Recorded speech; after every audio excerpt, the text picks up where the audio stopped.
Hey guys, let's talk a little two-way news discussion. Are guns a right to own guns, or is it a privilege to own guns? Let's speak on it.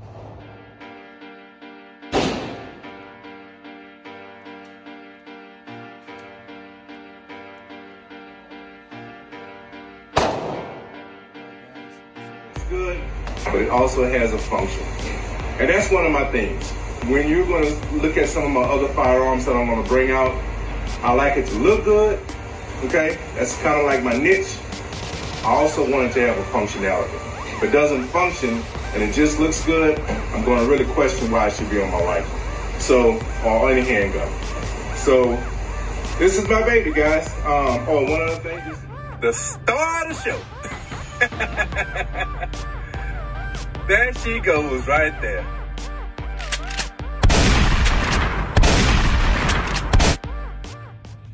What's up, YouTube? How you guys doing today? I hope you're blessed. I know I'm having a blessed day. So let's get into this discussion. This discussion is about gun laws, okay? It was driven by an article, not an article, but a program I was watching, a news program I was watching. And the gentleman was stating how gun violence is on an uptick, okay? There are more gun violence currently now than there have been in the past.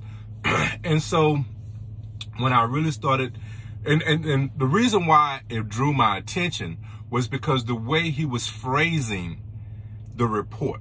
He was phrasing the report as if guns are the reason why this violence, well, I should say legal guns, okay, is the reason why there's so many guns on the street and there's so much violence, okay? Now, personally, that's not the way I believe. I believe guns that's on the street are mostly illegal, okay? Sure, you might have a stolen gun. It's still illegal, but I'm just saying you might have a gun that was obtained legally that was perhaps stolen, right? And now on the streets. Those occurrences do happen. But most of them are just obtained illegally, period. They are in this country, not in a legal, they came into this country not in a legal manner, right? They were obtained illegally from the jump. And they find their way on the streets. That's how most guns wind up on the street, okay? They are not stolen. Well, a lot of them are stolen. I'm not going to say they're not stolen, but they're not purchased. That's what I wanted to say. They're not purchased and then find themselves on the street. Okay, so when he was doing the reporting, his whole way of reporting it was like, you know, we need to stop the sale of guns. We need to restrict the sale of guns to reduce these numbers. And you know, if you know how I feel about gun rights, you know I strongly oppose to that. I think any gun rights, any gun laws that are put on the books, it only harms, in my opinion, it harms mostly law-abiding citizens. Because if you're a criminal, one more law to break means nothing. If I'm going to rob a store with a gun, it doesn't matter if I'm breaking a magazine capacity law. It doesn't matter if I'm breaking the possession of a gun law, okay? It doesn't matter. Whatever law is on the book that I might be breaking, the bottom line is I'm going in the store and robbing someone. That's the crime. Okay, you see what I'm saying? That's the crime. All those other laws are just going to add up the time I spend in jail. Okay? So it's not going to stop that person from going, take that gun and rob that store. That's my opinion. That's my stance. Okay? So when you pass a law saying you only are capable of having 15 rounds or 10 rounds in a handgun, right? Like in California, you only could have 10 rounds in a handgun, okay? All you're doing is stopping a law-abiding citizen from obtaining a magazine that has more than 10 rounds. That's all you're doing. Okay, that's my stance. So when he was reporting this story, to me it was so obvious he was going out of the way, right, to steer the story into having you believe that the only way to stop gun violence is to come up with more gun restrictions. Okay? And it really irritated me. It truly irritated me. So I started doing some research. I started to try to understand what, where he's getting these numbers from, and how this, this whole conversation, how is it being driven toward that direction? Okay. So I did a little research, and I found that the majority of gun violence that are committed with legal guns is suicide. Okay. That's where a lot of the gun violence in America comes from. Okay. With legal guns, it's suicide. So it goes back to another thing I said in another video, right? One of the biggest problems with gun violence in this country is it's a mental health problem. It's a mental health problem. So we have to recognize that and identify those issues, okay? Because if a person wants to hurt themselves, guns is just one matter. There are so many other ways to do it, right? And if you're at that place, it doesn't matter. It doesn't matter. You can drown yourself. Well, I think it's kind of hard to drown yourself. I read that one time. It's very, very difficult to drown yourself. Your body just won't. Your body's going to fight you on that. But jumping in front of a car, jumping off a building, hanging yourself. There's so many other ways, right? And you're not going to stop those ways. So it's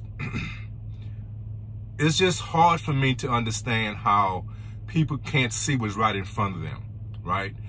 They want to it's like making a decision about a friend. You're so quick to judge and make an assumption that you don't think through the whole problem. You say, oh, okay, that person is that, and that's it. You don't think about anything else because you identified that person is that. So I can rest assured that's what that person is. Well, when you dive deeper into it, you realize, well, maybe it's a more complex issue. It's not that simple. And I think that's what gun violence and the way people present gun violence, I think that's what happens. They want the easy, instead of identifying the problem, okay, crime. Let's identify crime, okay? One of the biggest issues with crime is poverty. If you create more opportunities for people, if you allow people to actually build themselves up and economically grow, instead of putting all these hurdles, perhaps gun violence will go down because people are not desperate anymore, and they have opportunities. Most people do not want to commit crime. Most people do not want to commit crime. A lot of crime is done out of desperation. Now, people don't want to identify that because if you pull that scab back, now you're identifying so many other problems. You see what I'm saying? You recognize, oh, there's a lot of problems here. Let's close that back up. Let's just get rid of guns. You see what I'm saying? That's how I see this whole issue. Okay? Mass shootings, right? Mass shootings are horrible. They're just so horrible, right? But when we understand why people commit mass shootings, in a lot of cases, it's mental health issues. But that's so complex. It's so hard to recognize those things. So you pull back that scab and you look at why mass shootings occur, what is happening with these people, and you see how complex it is. Oh, let's cover it up. Let's cover it up. Let's get rid of guns. That's the answer. You see what I'm saying? So this is why I feel that people who are wanting more gun restrictions, right? I think they just, and I think a lot of it, they call them different categories. You know, it's when you really look at people who want more gun restrictions, they fall in categories too. Some are just trying to get a popularity vote. They're politicians who are just trying to get a popularity vote because it's easy to say, let's restrict gun rights, right? You got people who are sympathetic with the gun violence, and instead of looking at why a gun violence occurs, they say, oh yeah, get rid of guns. Let's, stop the violence. It doesn't happen. It's not that easy. Okay. So, and then you have your people who I really think genuine feel like, put it like this. If you have a family member that was hurt by a gun, the first thing you want is to get rid of guns. That's an easy one, right? I have a brother or a sister that was killed by, a mother that was killed by a gun. The first thing I want is to get that gun out of there, right? Let's just ban guns. Well, let's look at the person that committed the crime and why that crime was committed. But you in that grief, you're feeling sorry for what has happened to your family. Forget about why. I just want to get rid of the tool. You see what I'm saying? That's what happens. You have different people viewing different things in different ways, and they all collectively say, hey, the guns are the answer. Get rid of the guns. And that is not that simple. That is not the reason why these things occur. Okay? So let's move on to another part of the subject, right? So when you start looking at lobbying for gun rights and gun laws, and you got people on both sides and they fighting, for their side to win. I had a conversation with a gentleman, a good friend of mine. It's like a brother to me, A-Trap. So, and check out, by the way, check out A-Trap's show. He's on Spreaker.com, built for this network. It's a podcast. Like he says, you can never miss his show. It's on demand, right? Check his show out. He's on Tuesdays and Thursdays. He has been coming on at 6 p.m. Central Time, but I think that time might vary. It might come on at 6. Also, he's on YouTube. At the End of the Bench podcast. At the End of the Bench podcast. Check him out. He's a very entertaining brother, very insightful. But he and I had a conversation one day, and we were talking about. He approached me with a question: how would I feel about a restriction of capacity in magazines? And my immediate answer was, I'm against it. It does not matter to me how you come to me with any gun right restrictions. My immediate answer is I'm against it. The reason why this is where we really the discussion kind of got debated, right? Because he was like, so there's no debate. You have no debate, you have no give. I said no, because I have a right. This is how I started this whole video, right? Some people view it as a right. Some people view it as a privilege. Okay? He views it, I think, as a privilege. Okay? And in his case, what he's thinking is, well, it's a privilege. So if you want to keep some rights, you have to give other rights up in order to keep that privilege. And I get that. I totally get that, right? I totally get that for other purposes. If you're talking about, I can't think of anything right offhand, but something that you don't have a right to, but you have a privilege to, okay? Okay, let's look at driving, okay? So driving is a privilege. We're not guaranteed the right to gain a license to drive, right? So once you gain that right to drive, you got the right to drive, but you have to give up some things, all right? You can't go 100 miles an hour. You know, it's not just, I got the right to drive, I could drive as fast as I want. Well, no, you got the privilege to drive. And with that privilege, you can drive X amount of miles per hour. Okay? So that's where a privilege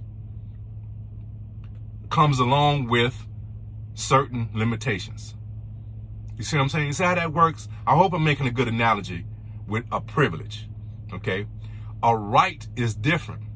Now, like I've always said, it does not matter to me how you feel about the forefathers who wrote the Constitution, okay? In my eyes, they made the Second Amendment, the right to bear arms, right? The Second Amendment, because it was going to protect the First Amendment. The First Amendment states that we have a right to free speech, right? The Second Amendment says we have the right to bear arms. The first one protects, the second one protects the first one. Excuse me. So these are rights that we have. They are granted by the Constitution. That's what differentiates us from many other countries in the United States. Okay? I mean, not in the United States, in the world. A lot of places in the world, gun ownership are privileges, so they can be restricted, okay? In the United States, they are rights. And because they are rights, they should not be, and at the end of that amendment, it says, should not be infringed upon, okay? So what that means is they should not be changed, okay? They should not be changed. These are the rights that we have. And there's a reason for it.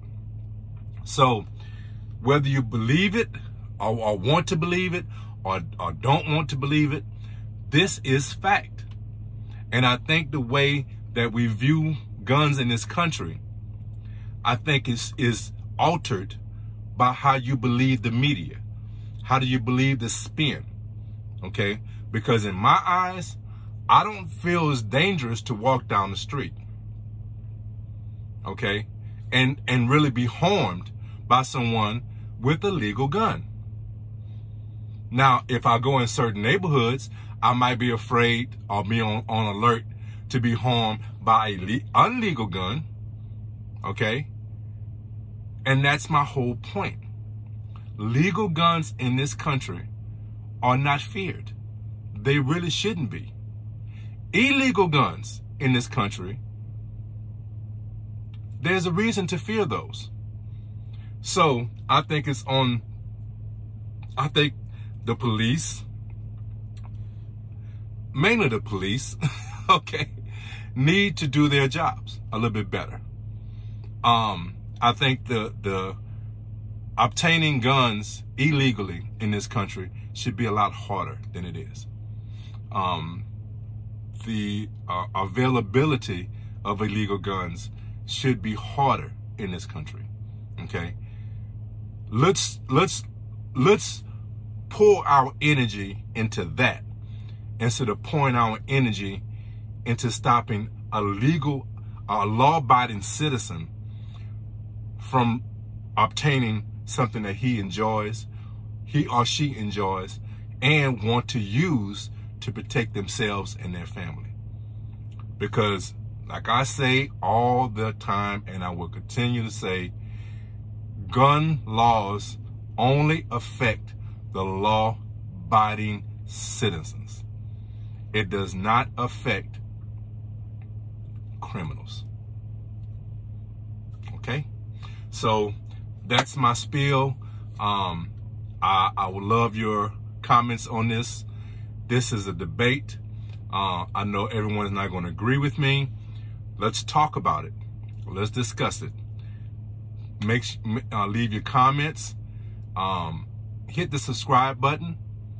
Hit the notification bell, because you never know when I'm gonna drop a video. And share the video.